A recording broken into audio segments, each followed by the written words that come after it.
कातिलों का कातिल मोदी, कातिलों का भी कातिल मोदी। इसने यही नरेंद्र मोदी जी ने 2002 में मानवीय कायाओं का इस अहमदाबाद शहर के अंदर विध्वंस किया था। वो उसमें राम नहीं था। हिंदुस्तान का प्रेसिडेंट द्रौपदी मुर्मू बन गया है। ये युद्ध का आगाज है, युद्ध का आगाज। बिल्कुल। मोह निशा सब सोवन हरा, देकर सपने अनेक प्रकार। आज जो द्रौपदी मुर्मू आई है तो अवश्य ही चीन से महाभारत होगा। नरेंद्र मोदी भी काफिर है, नरेंद्र सिंह तोमर भी काफिर है। भारतीय जनता पार्टी को समूचे हिंदुस्तान के ब्राह्मणों को किनारे कर दिया है कि गुजरात के बाद मध्य प्रदेश, राजस्थान दोनों जगह पर चुनावी जो है सिरमौर होने वाला है। और नरेंद्र सिंह तोमर जो नरेंद्र मोदी का सबसे विश्वसनीय पात्र है, सबसे भरोसामंद साथी, चंबल में बागी हमेशा से पैदा हुए हैं। नरेंद्र मोदी ये समूचे गुजरात को अंधकार में रखा है। 1000 टैक्सों के द्वारा हिंदुस्तान की समूची जनता को लूटने वाला सहस्त्रबाहु अर्जुन उर्फ नरेंद्र मोदी ये शैतान है। ये जनता को लूट रहा है, बिल्कुल लूट रहा है, 100% लूट रहा है। हिंदुस्तान में कोई भी शंकराचार्य नहीं है, कोई नहीं है, कोई नहीं है, कोई नहीं है, कोई नहीं है। ये देश मुसलमानों का नहीं है, ऐसा नरेंद्र मोदी कहता है। ये देश मुसलमानों का नहीं है, ऐसा नरेंद्र मोदी कहता है। मुसलमान आज रो रही थी, आज उनकी अंदर की दुआएं, अंदर से दुआएं निकल रही थी कि इसका सर्वनाश हो। नरेंद्र मोदी जैसा कुटिल व्यक्ति चाहिए। प्राइम मिनिस्टर कुटिल है, बिल्कुल कुटिल है।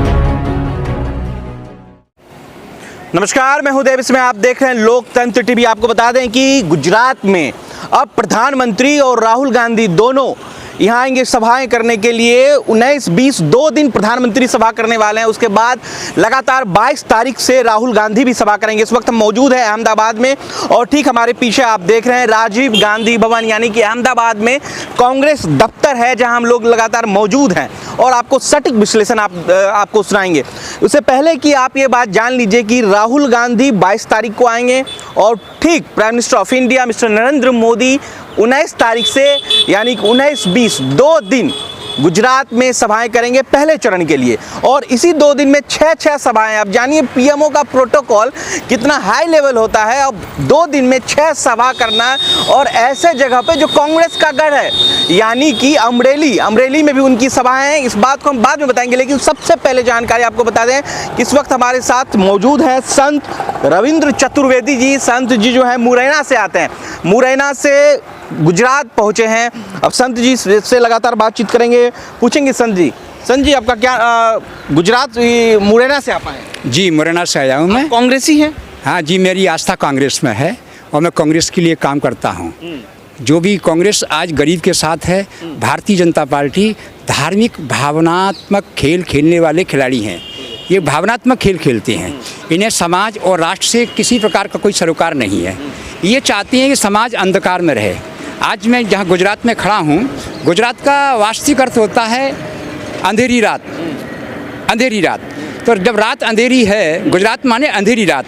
यहाँ का जो शासक है वो अंधकासुर है, श्रीमान नरेंद्र मोदी जी। अरे वनवास चल रहा है गुजरात में, 14 वर्ष राम जी, 27 साल से चल रहा है लोगों का वनवास। इसका कारण क्या नहीं, इसका कारण ये रहा है कि भाई जो कांग्रेस में जो यहाँ के नेतृत्व करने वाले जो लोग रहे होंगे, वो नरेंद्र मोदी की जो खामियां हैं, नरेंद्र मोदी के जो अपराध हैं, उनको वो उजागर करने में कामयाब नहीं रह पाए। इस कारण ये लोग सत्ता से वंचित रहे। संत समाज तो पहले से नरेंद्र मोदी के साथ है, लेकिन आप कैसे विपरीत, हवा कैसे विपरीत बह गई? संत किसे कहते हैं? आप देखिए नरेंद्र सिंह तोमर भी आपके क्षेत्र से हैं। नरेंद्र सिंह तोमर किसानों के शत्रु हैं। किसानों के? बिल्कुल, नरेंद्र सिंह तोमर किसानों के शत्रु हैं। वो कैसे हैं? आपके एमपी हैं। बिल्कुल हम वो किसानों के शत्रु हैं। वो हिंसक मानसिकता के व्यक्ति हैं। नरेंद्र सिंह तोमर मुरैना वाले नरेंद्र जो है ना, इन्होंने एक कहा था कि 2022 में किसान की आमदनी दूनी होगी। श्रीमान नरेंद्र सिंह तोमर जी, आप कृपया करके ये बतलाइए कि दोनों नरेंद्र ही है? नहीं, तो ये दोनों ही काफिर हैं। कहकर पलट जाए वो काफिर है। नरेंद्र मोदी भी काफिर है, नरेंद्र सिंह तोमर भी काफिर है। वो कैसे है? इन्होंने कहा कि 2022 में हम किसान की आमदनी को दूना कर देंगे। आज कर्मचारी 4 ग्रेड का जो कर्मचारी, जिसको चपरासी कहते हैं, चपरासी का जो वार्षिक जो बजट है वो 5 लाख रुपए सालाना चपरासी कमा लेता है। किसान का 1-2 लाख भी उसका वार्षिक बजट नहीं है। इन परिस्थिति में किसान अपने बच्चों को क्या खिलाएगा, क्या पढ़ाएगा? यही स्थिति मजदूरों की है। लेकिन अटूट विश्वास तो रख रहे हैं मध्य प्रदेश का एक ऐसा दिग्गज नेता जिसपे नरेंद्र मोदी का पूरा भरोसा है, वो है नरेंद्र सिंह तोमर। अब किसानों के मामले में देखिए कि जितनी भी बैठकें किसानों के साथ हुई, 24 में जब आएगा ना 24 में तो ये भरोसा टूट जाएगा। ग्वालियर से लड़ेंगे ना, सीट बदल देते तो ग्वालियर अगर वो वाकई में छतरी है तो उसके लिए हमने बिंदा सिंह तैयार कर लिया है। हम बिंदा सिंह पर उसको जो है फ्री स्टाइल कुश्ती में पटक दिलवा देंगे। हम ब्राह्मण हैं और चतुर्वेदी है। ये राजनीति का द्वंद्व है। राजनीति की द्वंद्व में हमारे पास बिंदा सिंह सिकरवार है, हमने उसको बोल लिया है। कहा तो जाता है, देखिए जाति समीकरण बहुत बड़ा काम करता है फैक्टर। देखिए कहा तो ये जाता है भारतीय जनता पार्टी तो ब्राह्मणों का गढ़ है। आज आप बिल्कुल विपरीत खड़े हैं। भारतीय जनता पार्टी को समूचे हिंदुस्तान के ब्राह्मणों को किनारे कर दिया है बीजेपी ने। बिल्कुल नरेंद्र मोदी ने। बिल्कुल नरेंद्र मोदी जो अपने आप को यह कहता है कि मंत्र देने वाला हूँ, देवाधीनम जगत सर्वा मंत्राधीनस्य देवता, देव आधीनम जगत सर्वा मंत्राधीनस्य देवता, ते मंत्रा ब्राह्मण आधीनस्य तस्मैति ब्राह्मण पूज्य। देखिए समझने की कोशिश कीजिए कि गुजरात के बाद मध्य प्रदेश, राजस्थान दोनों जगह पर चुनावी जो है सिरमौर होने वाला है। और नरेंद्र सिंह तोमर जो नरेंद्र मोदी का सबसे विश्वसनीय पात्र है, सबसे भरोसामंद साथी, जिसने किसान आंदोलन में बड़ी भूमिका निभाई थी, आज बगावत करने के लिए जो है गुजरात में खड़े हैं। चंबल का बागी संत। कौन? आप चंबल के बागी हैं? बिल्कुल चंबल का। जो भ्रष्ट समाज, भ्रष्ट सरकार और भ्रष्ट समाज से जो विरोध करता है वो बागी है। चंबल में बागी हमेशा से पैदा हुए हैं। नरेंद्र सिंह तोमर ने जो किसानों के लिए जो कहा था, नरेंद्र सिंह तोमर जो है अपने वायदे से मुकर गए। में किसकी सरकार? सीधा सवाल। गुजरात में देखो अभी यहाँ चल रहा है, लोगों तक अपनी बात रखेंगे। हम ये कहेंगे कि नरेंद्र मोदी ये समूचे गुजरात को अंधकार में रखा है। गलत। वो कैसे? आप कह रहे हैं अंधकार। अंधकार का मतलब क्या होता है? अंतर में अंधकार है। हर आदमी की बात कर रहे हैं। नहीं, मैं ये कह रहा हूँ कि जीएसटी है क्या? What is this GST? तो जीएसटी गुजरात के लिए नहीं है, पूरे देश के लिए। नहीं, जीएसटी सहस्त्रबाहु अर्जुन का स्वरूप है। सहस्त्रबाहु अर्जुन जो 1000 भुजाओं से, 1000 हाथों से, 1000 करों से, 1000 टैक्सों के द्वारा हिंदुस्तान की समूची जनता को लूटने वाला सहस्त्रबाहु अर्जुन उर्फ नरेंद्र मोदी ये शैतान है। तो जीएसटी को क्या 1000 हाथ है जो आप कह रहे हैं? 1000 प्रकार के टैक्स हैं। आप पहले देखिए कांग्रेस के राज में, सुनिए, व्यापारियों का गढ़ गुजरात माना जाता है और इस प्रदेश से दुनिया में मैसेज जाता है। टैक्स की जब बात होगी तो गुजरात के व्यापारी कितने परेशान है वो भी आपको एपिसोड दिखाएंगे।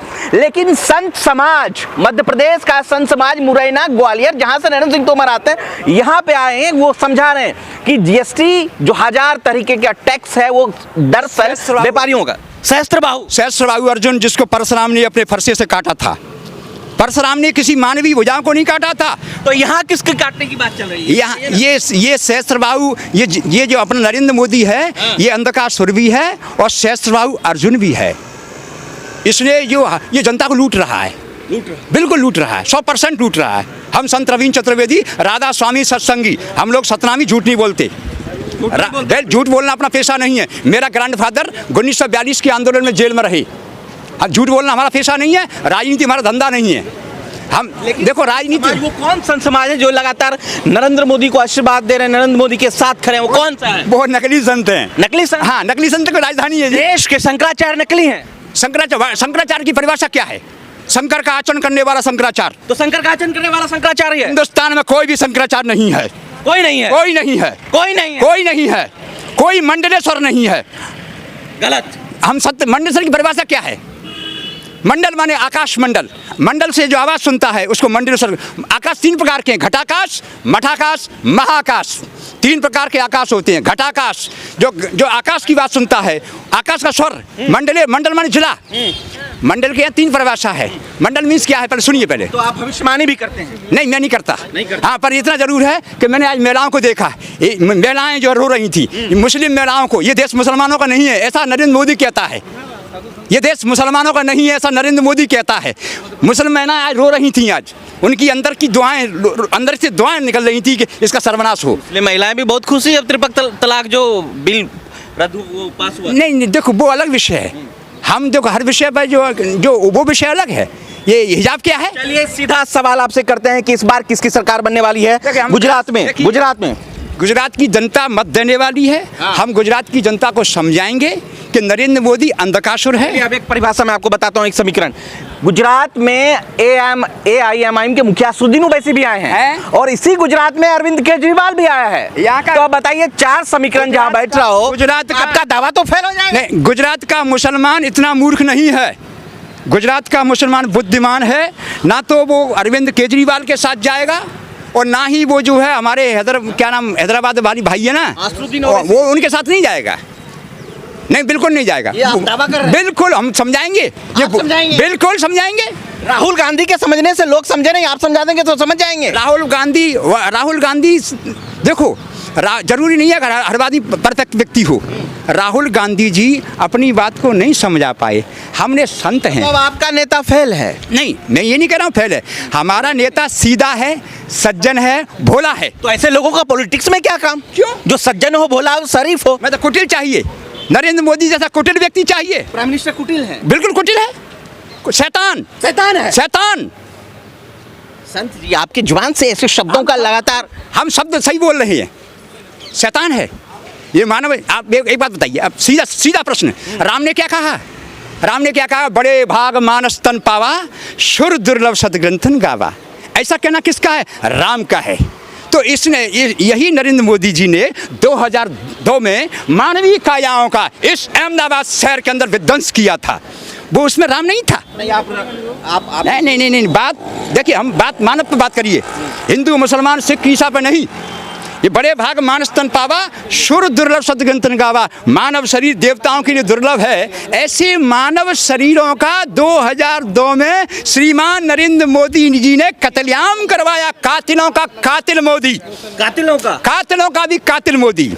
कहा आप संत जी, आप जा रहे हैं हम बातों को पुरानी नहीं, जो बात है नहीं, जो मुर्दे को आप उखाड़ रहे हैं। क्यों भाई, क्यों हमने मुर्दा कैसे? दुनिया में डंका। कल ही जो है प्राइम मिनिस्टर ऑफ इंडिया ने ब्रिटेन के ऋषि सुनक के साथ फोटो तस्वीर साझा किया है। मैं थोड़ा निवेदन करूं, मैं कुछ कहूं। मोह निशा सब शोभन हरा, मोह निशा सब शोभन हरा, देखकर सपने अनेक प्रकारा। इस मोह रूपी रात्रि में सारा संसार सो रहा है। हिंदुस्तान का प्रेसिडेंट द्रौपदी मुर्मू बन गया है। ये युद्ध का आगाज है। युद्ध का आगाज? बिल्कुल। अरे बढ़िया मैसेज जा रहा, पूरे दुनिया में आदिवासी महिलाओं को प्रेसिडेंट बनाया है। बात समझे नहीं? भेदभाव खत्म कर दिया गया है। मैं ये नहीं कह रहा हूँ। जब महाभारत काल में द्रौपदी आई थी, महाभारत काल में जब द्रौपदी आई थी तो इस धरा पर महाभारत हुआ था। आज जो द्रौपदी मुर्मू आई है तो अवश्य ही चीन से महाभारत होगा, रुकने वाला नहीं है। नरेंद्र मोदी जो शांति की बात कर रहा, कल मैंने देखा अखबार में पढ़ा कि नरेंद्र मोदी जो है जिनपिंग आमने सामने आए थे। लेकिन युद्ध होगा, युद्ध रुकेगा नहीं। हमारी कोई तैयारी नहीं। चलिए, बहुत बड़ी सभाएं आप देख रहे हैं, बहुत बड़ी बात। संत रविंद्र चतुर्वेदी जी ने चंबल से जो कहा है कि इस गुजरात में 2002 का जो नरसंहार है उनका भी लगातार जिक्र करा, और साथ में नरेंद्र मोदी के सबसे भरोसेमंद साथी नरेंद्र सिंह तोमर हत्यारा बताया इन्होंने किसान का। ऐसे समझिए कि गुजरात के बाद तमाम ऐसे प्रदेश है 2023 में जहां चुनाव का बिगुल फूकने वाला है। अगर इस तरीके का लगातार जिस तरीके से संत जी मुरैना से आकर गुजरात में बैटिंग कर रहे हैं, इसको बैटिंग ही कहेंगे, जो बैटिंग करने से क्या मैसेज जाएगा और इस जनता, गुजरात की जनता क्या तय करने वाली है, बड़ा समझ में आएगा ये। और ये फैसला 8 दिसंबर को होगा।